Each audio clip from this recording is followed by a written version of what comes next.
Sa video ko pong ito ngayon mga kakanyaman, tayo po ay magtatanim ng turmeric po sa English. Dito po sa Malaysia kung tawagin ay kunyit, at sa Pilipinas po kung tawagin ay yung luyang dilaw po mga kanyaman, at kamuting gapang po mga kanyaman.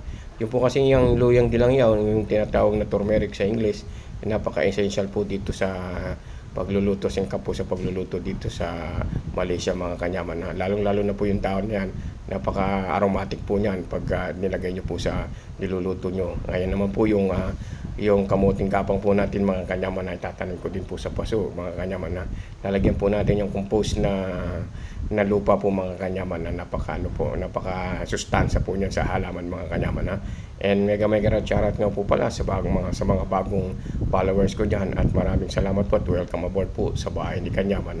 Kailangan po ngayon, sa panahon po ngayon, kailangan matuto tayo magtanim po ng mga dapat nating tanim po, mga lalong-lalo na po yung mga basic na gulay-gulay po, para hindi na po natin bilhin pa mga kanyaman. Kasi gaya katulad po ng kamote na yan, yung talbos po ng kamote niyan napakasarap po. Ilaga mo lang po yan at meron kang ginamos o alopepe, kanyaman na po. At yung pong halaman ko po yan, hindi ko po alam kung anong tawag dyan mga kanyaman. Paki-comment naman po sa baba kung anong pong tawag dyan. Ililipat po natin sa medyo malaking paso mga kanyaman. Sayang naman po at maganda po siya mga